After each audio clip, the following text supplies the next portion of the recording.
Neste vídeo, levarei você a uma jornada noturna de mistérios, descobertas e lições valiosas. Sinta a emoção desta história, ouça os sussurros da floresta e deixe a magia das crônicas de Nárnia preencher sua imaginação. Enquanto se prepara para uma noite de sonhos inesquecíveis, você está prestes a embarcar nessa aventura.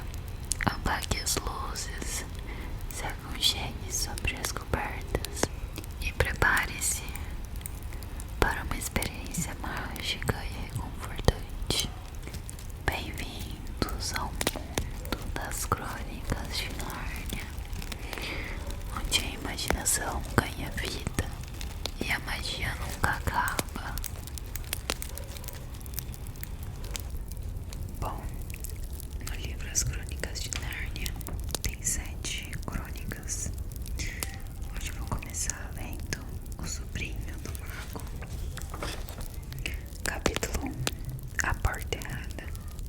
O que aqui se conta aconteceu há muitos anos, quando o vovô ainda era menino. É uma história da maior importância, pois explica como começaram as idas e vindas entre o nosso mundo e a terra de Nárnia. Naqueles tempos, Sherlock Holmes ainda vivia em Londres e as escolas eram ainda piores que as de hoje. Mas os doces e os salgadinhos eram muito melhores e mais baratos, só no conto para não dar água na boca de ninguém. Naquela época vivia em Londres uma garota que se chamava Polly. Moravam naquelas casas coladas, umas nas outras, formando uma enorme fileira. Uma bela manhã ela estava no quintal quando viu surgir por cima do muro vizinho o rosto de um garoto. Polly ficou muito espantada, pois até então não havia crianças naquela casa, apenas os irmãos André e Letícia Catherley, dois solteirões que moravam juntos.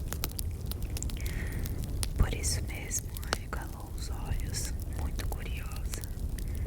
O rosto do menino estava todo encardido, não poderia estar mais encardido, mesmo que ele tivesse esfregado as mãos na terra, depois chorado muito e não enxugado as lágrimas com as mãos sujas. Aliás, era mais ou menos isso que havia acontecido. Oi, disse Polly. Oi, respondeu o menino. Qual é o seu nome? Polly. E o seu? Diggory. Poxa, que nome sem graça, disse ela. Acho Polly muito mais sem graça. Não, não é não. É sim. Bom, pelo menos eu lavo o rosto, disse Polly. É o que você deveria fazer, principalmente depois. E parou. Ia dizer, principalmente depois de ter chorado por aí, mas achou que isso não seria muito delicado. Está bem, chorei mesmo, disse Diggory, bem alto. Sentia-se tão infeliz que nem se incomodava que soubessem que andara chorando. Você também choraria se tivesse vivido a vida inteira do campo e tivesse tido um pônei e um rio fundo do quintal e de repente viesse morar nesta troca de buraco. Londres não é um buraco, reclamou Polly indignada. Mas o menino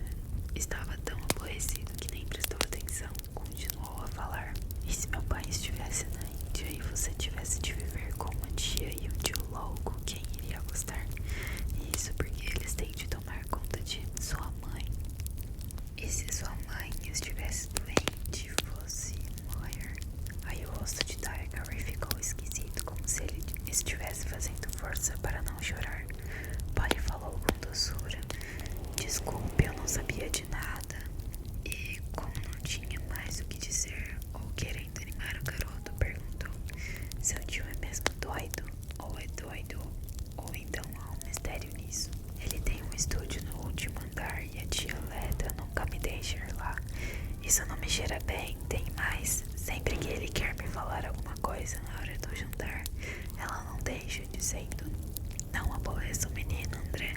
Ou então: Tigre não está nada interessado nisso. Ou: Tigre, acho melhor você ir brincar no quintal. Mas que tipo de coisas ele tenta lhe dizer? Perguntou a menina. Não tenho a menor ideia. Ela nunca deixa ele continuar. Tem outra coisa. Ontem à noite eu estava passando perto da escada do sótão, indo para a cama, quando ouvi um grito. Quem sabe ele não tem uma mulher louca que ele esconde lá dentro, sugeriu a menina. Já pensei nisso. Quem sabe ele faz dinheiro falso. Também pode ter sido um pirata e agora anda escondido dos antigos companheiros. Sensacional, exclamou Polly. Jamais poderia imaginar que sua casa fosse tão interessante. Você diz isso porque nunca dormiu lá. Não é nada agradável acordar no meio da noite ouvindo as passadas do tio André no corredor, vindo na direção do seu quarto. E os olhos deles são de dar medo. Foi assim que Polly e Tiger se conheceram. Era o início das férias de verão e como nenhum deles iria viajar para a praia, passaram a encontrar-se quase todos os dias. As aventuras começaram principalmente por um motivo. Eram daqueles verões muito úmidos e quentes, de modo que, em vez de brincar ao ar livre, eles preferiam fazer incursões dentro de casa. É impressionante quantas explorações a gente pode fazer num casarão com um toco de vela na mão. Algum tempo atrás, Polly havia descoberto que uma portinha no sótão de sua casa dava para uma caixa d'água e um lugar escuro. O lugar escuro parecia um túnel comprido com uma parede de tijolos e um telhado inclinado do outro. Não tinha assoalho no túnel. Era preciso andar de viga em viga, pois entre elas havia somente massa, na qual não se podia pisar, sob o risco de cair do teto no aposento de baixo. Polly utilizava um pedacinho do túnel perto da caixa como uma caverna de contrabandista. Levara para lá tábuas e caixotes, assentos de cadeiras quebradas, coisas que ia espalhando entre as vigas. Para fazer uma série de assoalho, também guardava ali uma caixa contendo vários tesouros, uma história que andava escrevendo em maçãs. Era ali também que costumava beber tranquilamente sua garrafa de soda. As garrafas vazias ajudavam a fazer o ambiente. Tigre gostou muito da caverna. Ela não lhe mostrou a história, mas estava ali mais interessado em prosseguir explorações. Olha aqui, disse ele. Até onde vai este túnel? Ele para onde termina a sua casa. Não continua. Eu só não sei até onde. Quer dizer então que poderíamos andar por cima de todas as casas do quarteirão? Podemos não. Podemos até entrar numa casa ou outra. Ah, é. E acabar na cadeia como ladrão. Não conte comigo. Não seja tão espertinho. Eu só estava pensando na casa depois da sua. Que tem a casa depois da minha. Está vazia. Papai disse que está vazia desde que mudamos pra cá. Vamos dar uma olhadinha, disse Tigre. Estava bem mais entusiasmado do que demonstrava. Naturalmente, pôs-se a imaginar por que a casa estava vazia há tanto tempo. Polly se perguntava a mesma coisa, mas nenhum deles disse a palavra mal assombrada. E ambos sentiram que agora seria uma fraqueza não ir adiante de descobrir o mistério. Que tal se a gente fosse agora mesmo? Indagou Tigre. Está bem, respondeu Polly. Não precisa ir se não quiser. Se você topa, eu também topo. Como a gente vai saber que está em cima da casa vizinha? Resolveram descer e contar quantos passos havia em toda a extensão da casa e depois contaram os passos entre uma viga e outra para saber quantas vigas existiam sobre a casa. Então multiplicaram esse número por 2. O resultado obtido correspondia ao fim da casa de Tigre. Dali para frente só poderíamos estar no sótão da casa vizinha. Mas não acho que esteja mesmo vazia, disse Tigre. Como assim? Acho que alguém mora lá escondido, saindo e entrando tarde da noite com uma lanterna abafada. Acho que vamos descobrir um bando de assassinos e ganhar uma recompensa. É besteira acreditar que uma casa fique vazia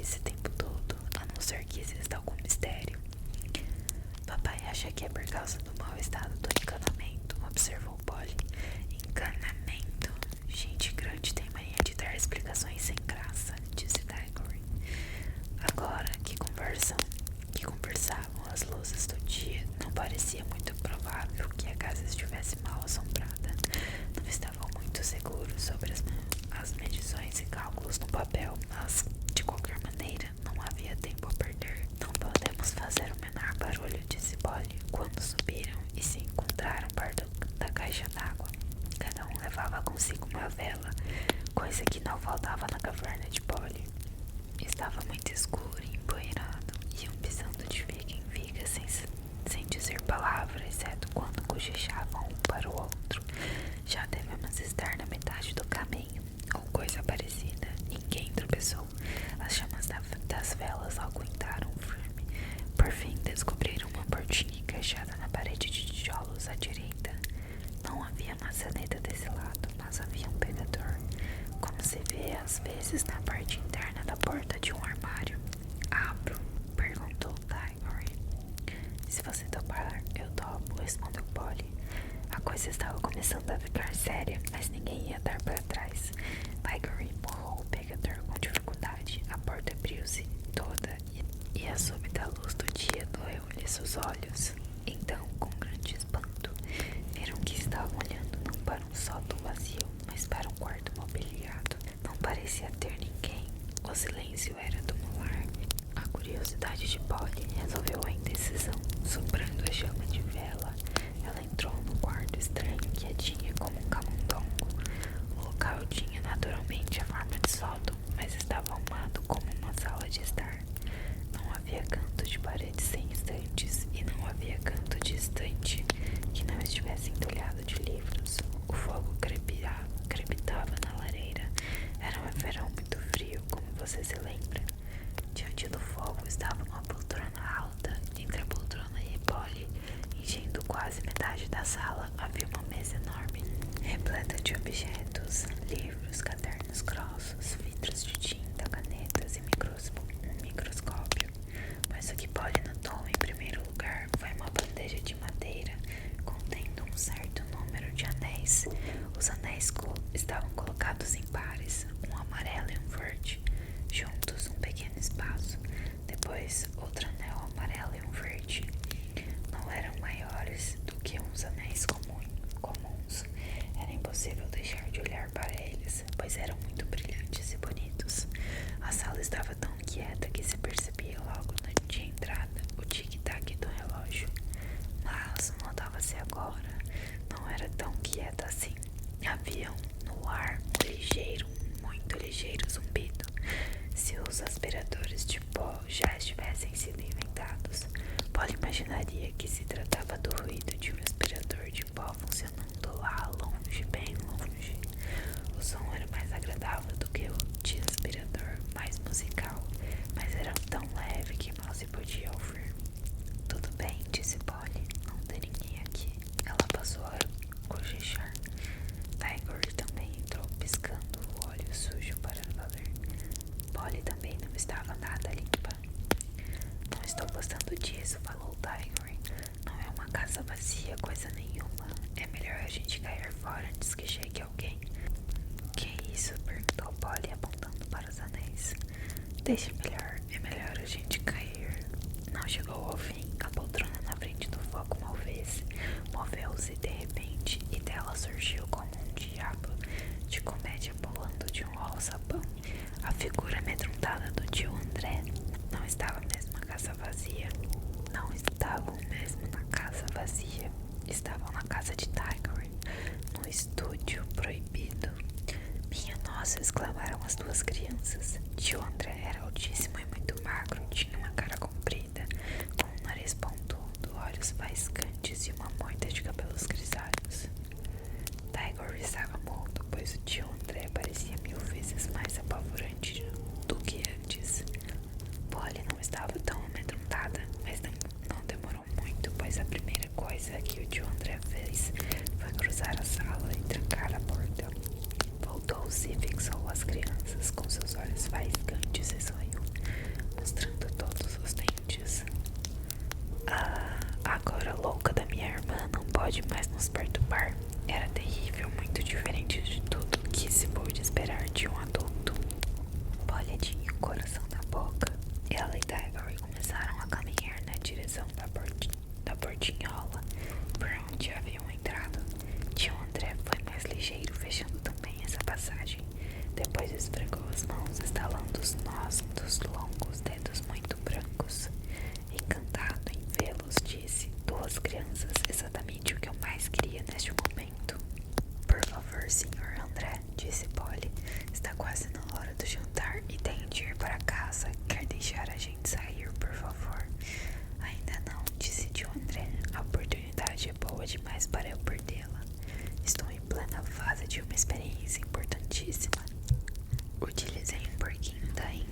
parece que deu certo, mas o que pode um porquinho da Índia relatar?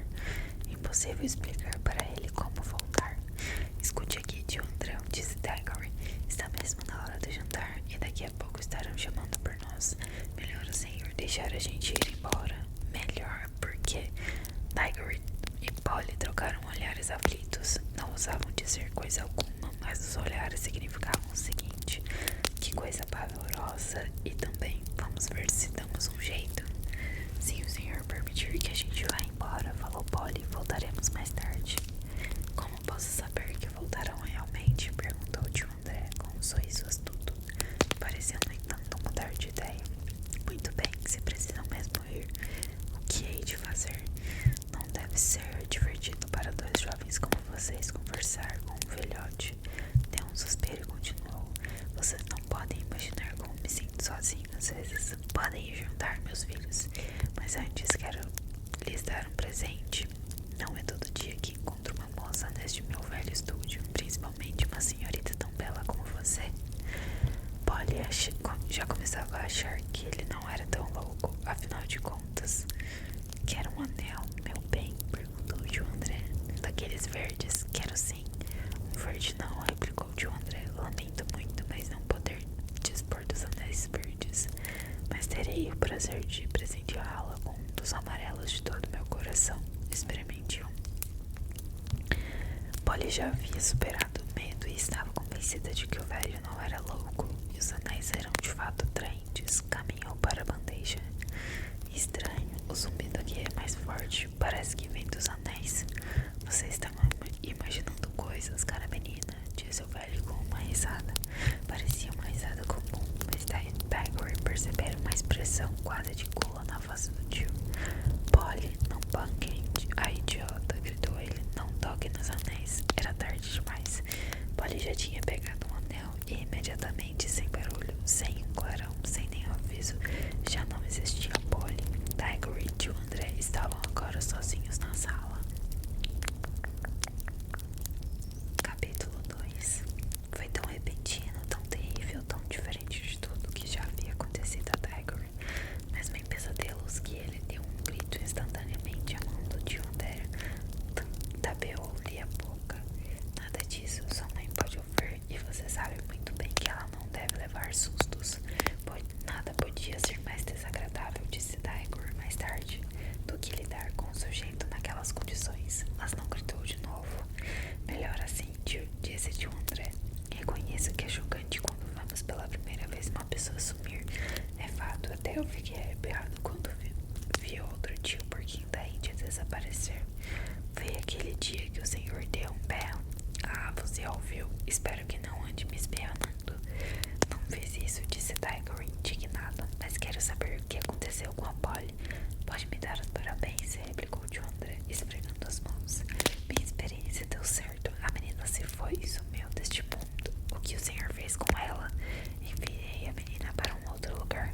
Que história é essa? Tio André sentou-se e respondeu. Bem, vou contar-lhe tudo. Já ouviu falar da dona Lenier? Não é uma tia-avó ou qualquer coisa parecida? Não é exatamente isso. Era minha madrinha, aquela ali na parede. Diggory olhou e viu uma fotografia amarelada, mostrando uma velha com um chapéu antigo. Lembrava-se agora de que já viram uma foto dela numa velha gaveta. Tinha perguntado à mãe quem era, mas ela preferiria não tocar no assunto. Não era uma figueira simpática, pensou Diggory, mas a gente nunca tem certeza quando se trata dessas fotografias antigas. Havia alguma coisa ao lado com ela, tio André? Perguntou o menino. Bom, respondeu o tio, estalando os dedos. Isso depende do que você chama de errado. As pessoas são tão quadradas, sem dúvidas. Ficou bastante esquisita nos seus últimos tempos. Não tinha muito juízo, foi por isso que a prenderam num hospício. Não, que é isso, de maneira alguma, só na cadeia. Ah, sim, por quê? Ah, coitadinha, respondeu o tio André, andou agindo mal. Tanta coisa, mas não vamos falar nisso. Sempre foi muito boazinha pra mim. Escute, tio, que tem a ver uma coisa com a outra. Quero saber se Polly, todo seu tempo, rapaz, criança. Era uma das poucas pessoas que minha madrinha gostava de ver quando adoeceu gravemente. Ela não se dava com as pessoas comuns e ignorantes, entende? Também eu sou assim, mas ambos nos interessávamos pelas mesmas coisas. Poucos dias antes de morrer, ela me disse para ir buscar em sua casa uma pequena caixa que ela guardava numa velha escrivaninha. No momento em que toquei na caixa, já senti pelo formigamento dos meus dedos que tinha nas mãos um grande segredo. Deu-me a caixa e tive de fazer-lhe uma promessa. Logo que ela morresse, tinha de queimar tudo sempre. Depois de certas cerimônias, não cumpri minha promessa. Não diga, foi muito feia da sua parte, exclamou Daigory. Feia? Perguntou Tio André, muito admirado. Ah, estou entendendo. Está querendo dizer que os meninos devem cumprir suas promessas. Muito bem, estou gostando de ver. Mas também deve admitir que essas regras morais, embora excelentes para as crianças e para a criadagem, para as mulheres e para as pessoas em geral, não podem ser aplicadas aos grandes estudiosos, aos grandes sábios, aos grandes pensadores. Não, Daigory, homens como eu, conhecedores da sabedoria oculta, não estão presos a essas regras vulgares. Do mesmo modo como estamos distanciados de prazeres vulgares, nosso destino, meu filho, é solitário, mas está acima de tudo. Suspirou e assumiu uma expressão tão grave, tão nobre, tão misteriosa que por um instante Daigory chegou a pensar que ele dissera alguma coisa muito profunda. Lembrou-se, porém, da cara feia do tio um momento antes de Polly sumir, e as palavras perderam a eloquência. Pensou, ele está querendo dizer é que pode fazer tudo o que quiser para obter tudo o que desejar. Naturalmente, prosseguiu tio André, durante muito tempo não ousei abrir a caixa. Sabia que devia estar guardando algo extremamente perigoso, pois a minha madrinha era de fato uma mulher fora do comum. Para dizer a verdade, era uma das últimas criaturas mortais deste país que ainda tinha nas veias sangue de fada.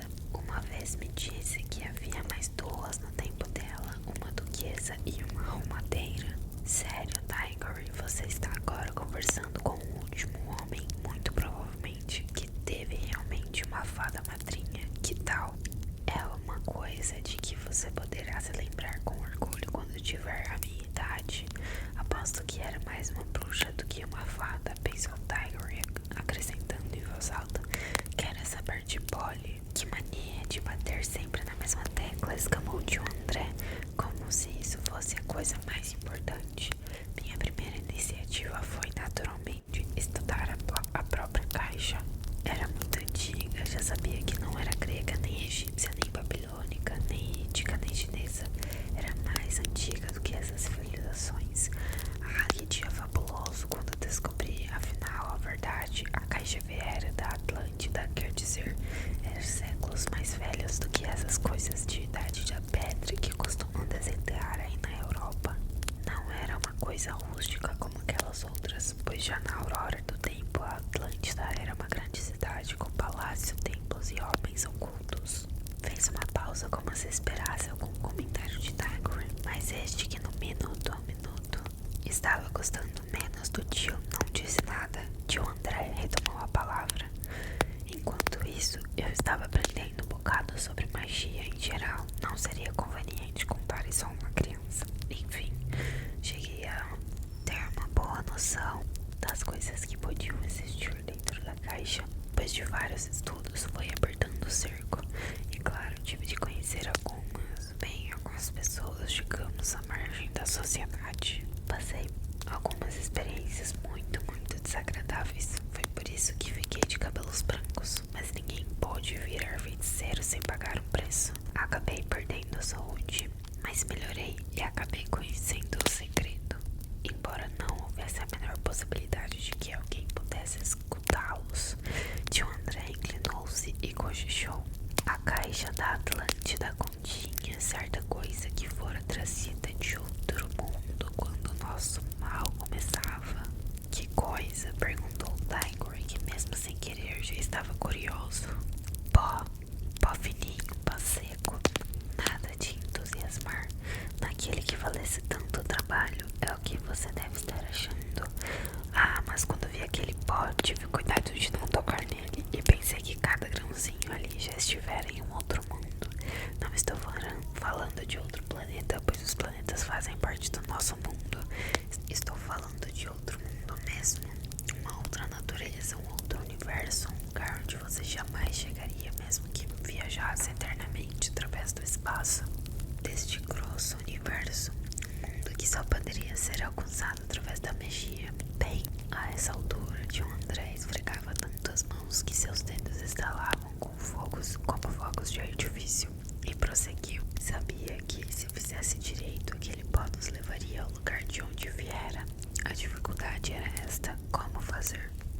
Minhas primeiras experiências foram grandes fracassos. Usei porquinhos da Índia, algumas apenas morreram, outros explodiram feito bombas.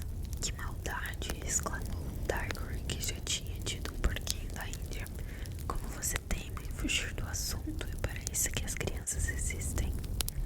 Paguei com o meu dinheiro. Onde é mesmo que eu estava? Ah, sim, nova dificuldade. Estava convencido de que um anel amarelo remediaria ao outro mundo qualquer criatura que tocasse nele. Mas de que valeria isso se a criatura não podia voltar para dizer o que havia visto por lá? É a própria criatura, perguntou Tiger. Não podendo voltar, ficaria numa enrascada. Você sempre olha as coisas de um ponto de vista negativo, replicou o tio André com impaciência. Não passa pela sua cabeça que se tratava de uma experiência magna, só remetendo uma pessoa a um outro lugar quando desejamos saber como é esse outro lugar, certo? Bem, porque o senhor mesmo não foi. Tiger jamais vira alguém tão surpreso e ofendido quanto o tio por causa de uma simples pergunta. Esse menino deve estar maluco. Um homem da minha idade, nas condições de saúde, correr o risco do impacto dos perigos de um universo diferente. Nunca ouvi nada tão disparado em toda a minha vida. Você sabe o que está dizendo? Pense bem, trata-se de um outro mundo onde podemos encontrar tudo. E foi para lá que o senhor enviou a Polly. As bochechas de Tiger estavam vermelhas de raiva. Só tenho uma coisa a dizer. O senhor pode ser meu tio, mas procedeu como um covarde, mandando uma menina para um lugar onde o senhor não tem coragem de ir. Fico calado, ordenou o tio André, dando um tapa na mesa. Não admito que um fedelho fale comigo dessa maneira. Você não entende nada. Eu sou um grande mestre, um mago iniciado, o que está realizando a experiência. É claro que preciso de material para executá-la. Daqui a pouco você vai me dizer que deveria ter pedido licença aos porquinhos antes de usá-los. Nenhuma alta sabedoria poderia ser atingida sem uma dose de sacrifício, mas a ideia de que o sacrifício deva ser o mesmo é completamente ridícula. É como pedir a um general para lutar contra um soldado raso. Suponhamos que eu morresse, seria o trabalho de toda a minha vida. Olhe, é melhor acabar com esse papo, interrompeu Tiger. O senhor vai trazer Polly de volta? Já ia dizer-lhe quando você me interrompeu com os seus maus modos, que descobri afinal a maneira de fazer a viagem de volta. Os anéis verdes são capazes de fazer isso. Mas Polly não levou um anel verde? Não levou, disse tio André com um sorriso maldoso. Se não levou, não poderá voltar, gritou Tiger. É como se o senhor o tivesse assassinado. Poderá voltar se alguém for buscá-la, usando um anel amarelo e levando consigo 2 anéis verdes, um para si e outro para ela. Tiger percebeu que tinha caído numa armadilha. Ficou olhando para tio André, estarrecido, boquiaberto. As bochechas passaram do vermelho ao pálido. Tio André continuou agora num tom forte e alto, como se fosse um tio perfeito que tivesse dado ao sobrinho um dinheirinho e um bom conselho. Espero, Tiger, que você não acene agora a bandeira branca. Ficaria muito triste se uma pessoa de nossa família não tivesse a honra e a nobreza de socorrer uma dama em perigo. Oh, calha a boca, gritou Tiger. Se o senhor tivesse um pingo de honra, iria o senhor mesmo, mas eu sei que não tem. Está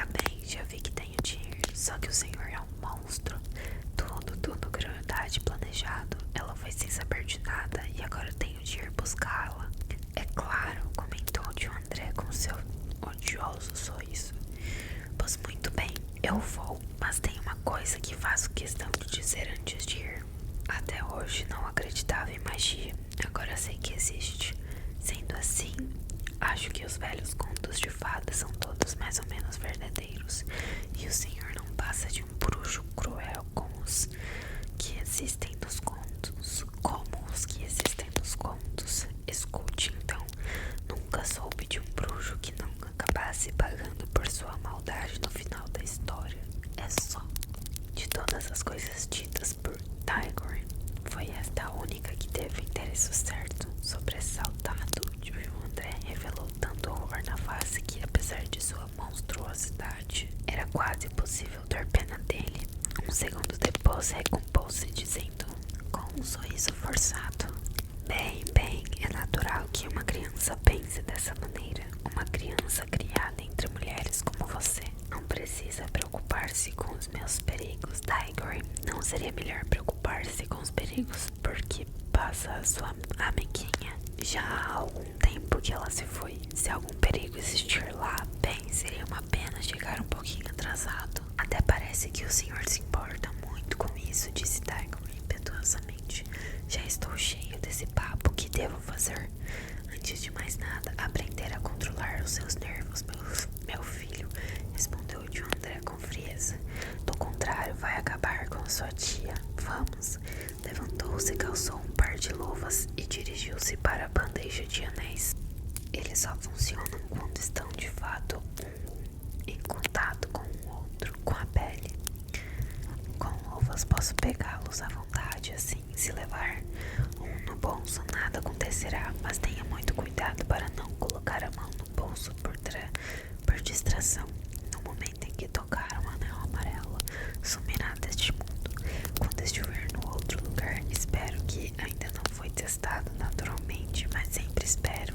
Ao tocar no anel verde, você desapareça de lá e reapareça aqui. Bem, pego estes dois verdes e deixo que eles caiam dentro do seu bolso esquerdo. Não se esqueça do bolso em que estão os verdes. V para verde e E para esquerdo. V, E, preste atenção. As primeiras duas letras de verde, um para você, outro para a garota. Agora pegue um amarelo. Eu, se fosse você, colocaria o anel no dedo, pois assim é mais difícil perdê-lo. Tiger já estava para agarrar o anel amarelo quando se lembrou de algo importante. Espere um pouco. E a mamãe? Se ela perguntar onde estou, quanto mais depressa for, mais depressa estará de volta, disse o tio André, tentando ser animador. Mas o senhor nem mesmo sabe se eu vou voltar. Tio André sacudiu os ombros, deu uns passos, abriu a porta e disse: pois muito bem, como quiser. Desça para jantar, deixe que as feras devorem a garota, ou que ela se afogue, ou que morra de fome, ou que se perca no outro mundo, se é o que prefere. Para mim tá no mesmo. Talvez fosse bom que, antes do chá, você avisasse a mãe dela que nunca mais verá a filha, só porque você tem medo de colocar um anel no dedo. Ai, gemeu Tiger, queria tanto ser um grande para lhe dar um murro na cara. Abotoou o casaco, aspirou fundo e pegou o anel, pensando, como sempre pensou mais tarde, que não havia para ele outra maneira de proceder com dignidade. Bom, pessoal, essa foi a parte 1 desse vídeo. Eu li 2 capítulos e tem, acho que 17 ou 15, eu não lembro agora. A história eu tô achando bem interessante, eu já fiquei bem animada, eu gostei muito. Se vocês quiserem a parte 2, comenta aqui embaixo que eu trago pra vocês, ok? Eu vou ter que ir agora porque tem muita moto passando aqui na minha rua. A igreja aqui da rua de cima